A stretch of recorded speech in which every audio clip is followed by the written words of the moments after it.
नमस्ते साथियों और प्यारे बच्चों, आर्या की पाठशाला में आप सबका बहुत बहुत स्वागत है। और जैसा कि अब पिछले एपिसोड में मैंने बताया भी था आपको कि भाषा का उद्गम कहाँ से हुआ, भाषा कहाँ से, हमारी हिंदी भाषा की जननी कौन है और हमारी हिंदी भाषा किस प्रकार से हमारे समक्ष आई और हम इसको जो है और आगे किस प्रकार समझेंगे वो हम आपके सामने रखने जा रहे हैं। तो भाषा, हिंदी भाषा जो है अपने आप में एक स्वतंत्र विषय है। जहाँ तक लिपि की बात करें तो अनेक बोलियों और भाषाओं की लिपियों की जो ध्वनि हिंदी भाषा के व्यंजनों से मिलती है, किंतु किसी भी भाषा को एक दूसरे से अलग रखने के जो तत्व होते हैं वो एक तो उसका व्याकरण, दूसरा उसकी भौगोलिक स्थितियाँ, उसका शब्द भंडार, उच्चारण और भेद, उच्चारण का भेद इत्यादि। इन सब के उपरांत हिंदी भाषा में अक्षरों का उच्चारण आता है। तो ये चीज़ मैंने आपको कल अपने पिछले एपिसोड में बताई थी और आज भी इसको मैंने इसलिए दोहराया है कि ये आप अपने पास कहीं नोट कर लें कि भाषा, जो हिंदी भाषा होती है, हिंदी भाषा का जो उद्गम हुआ वो संस्कृत से हुआ, जैसा कि आपको बताया था। वो धीरे धीरे तथाकथित प्राकृत भाषा से अपभ्रंश में और अपभ्रंश पे हिंदी में जो है आती गई। हिंदी को सिंधु की जो है सिंधु का स्थान भी मानते हैं। सिंधु घाटी यहाँ पर होने के कारण इसको हिंदी भाषा कहने लग गए हैं और इसका कुछ लोग इसको हिंदू कुश का भी मतलब वहाँ से मानते हैं कि हमारा हिंदुस्तान जो है वो हिंदू कुश की तरफ से होने के कारण इसको हम हिंदुस्तान कहते हैं। तो हिंदुस्तान की भाषा हिंदी है। और कुछ लोग जो हमारे सनातनी लोग हैं वो ये मानते हैं इंदु मीन्स चंद्रमा, जहाँ पर चंद्रमा सबसे पहले उदय होता हो, हिंदुस्तान। तो हिंदुस्तान मतलब हिंदुस्तान हो गया, वो उस स्थान को हम हिंदुस्तान कहते हैं और उस स्थान की भाषा को हम हिंदी कह देते हैं। तो इस तरीके से सबने अपनी अलग अलग जो है बातें रखी, अपने अलग अलग विचार दिए हिंदी भाषा का उद्गम और आविर्भाव कहाँ से हुआ। तो इसको आप मुख्यतः ये मान लें कि हिंदी का आविर्भाव संस्कृत भाषा से हुआ। संस्कृत भाषा की जो कठिन शब्दावली थी, कठिन व्याकरण थी, उसको कुछ विद्वानों ने हमारे लिए सरल किया और हमें सरल भाषा में जो प्राकृत भाषा थी तथा जो उस समय पर चल रही थी उस भाषा में उसको और तब्दील करते हुए, उसमें बदलते हुए परिवेश के साथ हमारे सामने वो ये भाषा जो है सरल भाषा हमारे सामने लेकर के आए हम। और उस भाषा में अब जो खड़ी बोली के शब्द हैं, जो स्थान स्थान पर जो अलग अलग तरीके से बोली जाती है, वो खड़ी बोली हमारे यहाँ हम यूपी बिहार में बोलते हैं। तो ये हिंदी भाषा पूरे अपने भारत में राजभाषा मानी जाती है। तो आज हम बात कर लेते हैं कुछ जो संदर्भ सहित बात करते हैं, अन्यथा जो एक बिना संदर्भों की बात करना उचित नहीं होता है। वर्तमान समय में हिंदी में ग्रंथ लेखन अथवा निर्माण का आधार मानक अथवा परिनिष्ठित हिंदी है। तो अब वर्तमान समय में आप ये समझें इस तरीके से, वर्तमान समय में हिंदी में ग्रंथ लेखन अथवा निर्माण का आधार या मानक अथवा परिनिष्ठित हिंदी, मानक अथवा परिनिष्ठित, जो निष्ठावान और मानक जिसको कि हमने मान लिया और शुद्ध मान लिया, वो जो है ग्रंथ निर्माण के लिए हिंदी भाषा परिनिष्ठित और अनुकूल है। ठीक, मानक हिंदी की संरचना का मुख्य आधार खड़ी बोली है।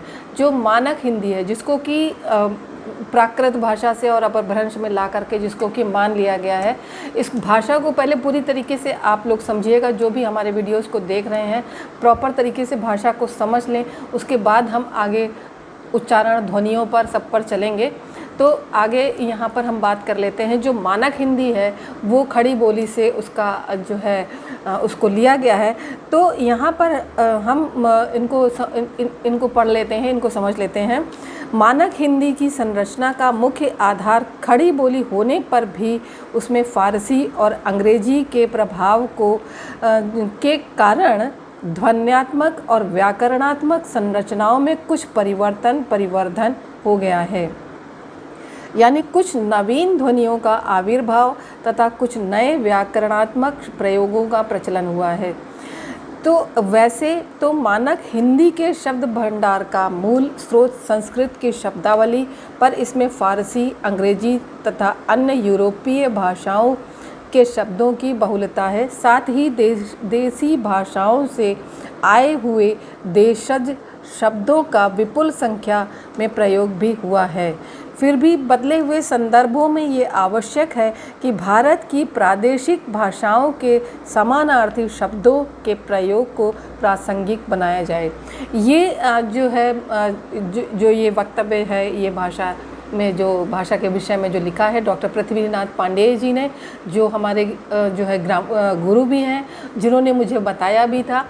तो ये चीज़ उनकी पुस्तक में लिखा हुआ है। उन्होंने जो कि कई सारी पुस्तकों से अपना सार निकाल करके उस पर लिखा होगा, ये उन्होंने इस पुस्तक पे लिखा, जिसको कि मैंने नोट किया हुआ है आप लोगों के लिए। आप लोग इसको नोट कर लीजिएगा और ये आप अच्छी तरीके से आपकी समझ में आ रहा होगा कि ध्वनियों का आविर्भाव और विपुल शब्दों का भंडार खड़ी बोली के साथ साथ शुरू हुआ, और इसमें जो शब्द हैं वो कुछ शब्द फ़ारसी से भी हैं, कुछ शब्द यूरोपीय भाषाओं के हैं, कुछ इसमें अंग्रेजी शब्दों का भी समावेश कर लिया गया है। तो ये इन सारे शब्दों का जो समावेश कर लिया गया है, यहाँ पर मैं फिर से कहना चाहूँगी कि हिंदी भाषा ऐसी लोचदार भाषा है जिसमें सारी भाषाओं का समावेश आराम से, आसानी से किया जा सकता है।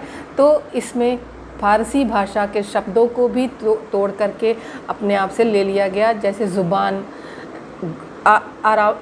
आपके अरमान, इस तरीके के जो शब्द हैं वो फ़ारसी शब्दों से आए हुए हैं। और इम्तिहान, इंतज़ार, इस तरीके के जो शब्द हैं ये फ़ारसी शब्द हैं जिनको कि हमारे हिंदी में भी ले लिया गया है। जबकि हिंदी के शब्दों में यदि हम इंतज़ार का देखें तो प्रतीक्षा होती है। शायद हिंदी के शब्दों को बोलने में लोगों को थोड़ी समस्या होती है।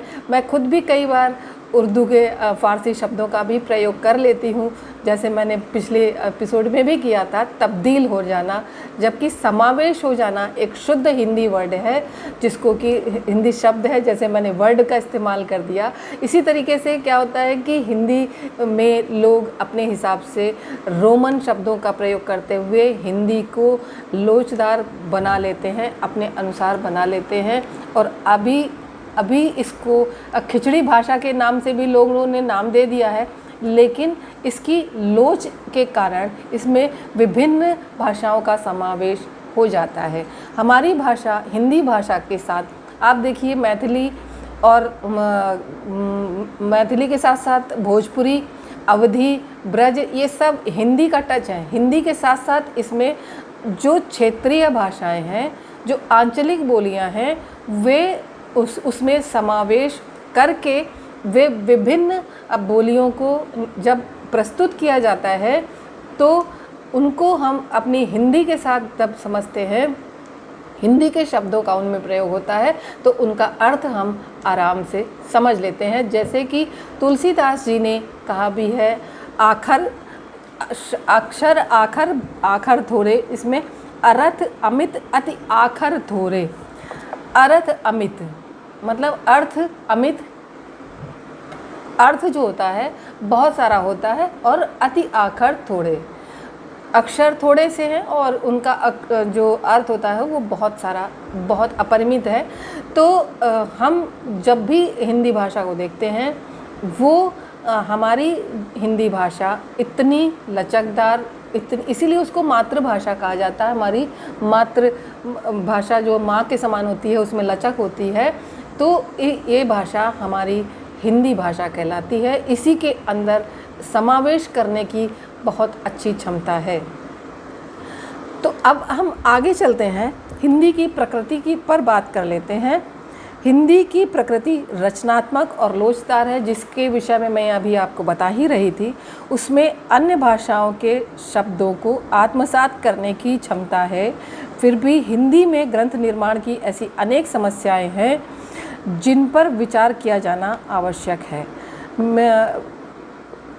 जिन पर विचार किया जाना आवश्यक है और विज्ञान और प्रौद्योगिकी विषयों को छोड़ दें, तब भी समाजशास्त्र, अर्थशास्त्र, राजनीति शास्त्र, इतिहास, भूगोल आदि विषयों के लेखकों का अधिकांश वर्ग अंग्रेजी में लिखना और पढ़ना चाहता है, क्योंकि उनकी यह सोच है कि अंग्रेजी में लिखने से वे एक विशिष्ट वर्ग में आ जाएंगे और उनकी कीर्ति अखिल भारतीय स्तर की हो जाएगी। ऐसा भी संभव है कि अंतर्राष्ट्रीय क्षितिज पर उनका नाम लेखक के रूप में उभर सके। विश्वविद्यालयों और महाविद्यालयों के ऐसे अनेक प्राध्यापक जो लेखन कर्म से जुड़े हुए हैं, अंग्रेजी में लिखना चाहते हैं, उनकी मानसिकता कुछ इस तरह की बन गई है कि अगर विशिष्ट अथवा अभिजात्य वर्ग में बने रहना है, एक लेखक के रूप में प्रतिष्ठा अर्जित करनी है, तो अंग्रेजी में लिखना है। लेकिन अगर रुपए अर्जित करने हैं तो हिंदी में लिखना है, क्योंकि हिंदी के पाठक अधिक हैं। तो ये उनका कहना है कि ये हिंदी की जो प्रकृति है लोचदार है। हिंदी में लोग लिखते हैं, उनका जो है नाम नहीं होता, और उनका ये कहना है, उनका ये मानना है कि आज का जो लेखक है, आज के जो प्राध्यापक वगैरह हैं, जो टीचर्स वगैरह हैं, वो अंग्रेजी में लिखना चाहते हैं ताकि उनका जो है एक अभिजात्य वर्ग में उनका नाम हो सके। ये उनके अपने विचार हैं, या किसी और के भी अपने विचार हो सकते हैं। यहाँ पर ऐसा मैं नहीं मानती हूँ। मैं ये मानती हूँ कि हिंदी में शब्द का भंडार बहुत विस्तृत है, और तुलसीदास जी को ले लें, सूरदास जी को ले लें, कबीरदास जी को ले लें, शब्दों का भंडार हो सकता है। उन्होंने बहुत थोड़े शब्दों में बहुत बड़ा ग्रंथ रच दिया है। व्यास जी को ले लें, उन्होंने इतना बड़ा महाभारत ग्रंथ रचा, वो संस्कृत में भी रचा गया, जिसका हिंदी में अनुवाद भी हुआ। तो ऐसा नहीं है शब्दों का भंडार नहीं और हिंदी के लेखकों का नाम नहीं हुआ। और वो उसके बाद भारतेंदु हरिश्चंद्र जी को ले लीजिए, सुभद्रा कुमारी चौहान जी, जो कि एक ही कविता के नाम से पूरे उन्होंने प्रसिद्धि पाली। रामधारी सिंह दिनकर जी ले लीजिए, डॉक्टर राम कुमार वर्मा जी ले लीजिए, ऐसे अनेकों नाम हम ले सकते हैं जिन्होंने केवल हिंदी के नाम पर अपना नाम कमाया और हिंदी के क्षितिज पर अपना परचम फहराया। मुंशी प्रेमचंद जी को ही ले लीजिए, वो तो बहुत गरीब तबके से आते थे, और इस तरीके से उन्होंने हिंदी पर ही अपना काम किया और हिंदी से अपना नाम कमाया। आज के लोगों का जो सोच हो गई है, आज के लोगों की सोच इस तरीके की हो गई है कि हम शायद इस तरीके की भाषा में लिखेंगे और मिक्सोपैथी कर देंगे, खिचड़ी बना देंगे, तो लोग उसको ज़्यादा पढ़ेंगे। वो एक वर्ग दूसरा है, वो सोशल मीडिया का वर्ग है जो ये ऐसी खिचड़ी और उटपटांग भाषा को पढ़ना चाहता है, और उसी पे तालियां बजती हैं।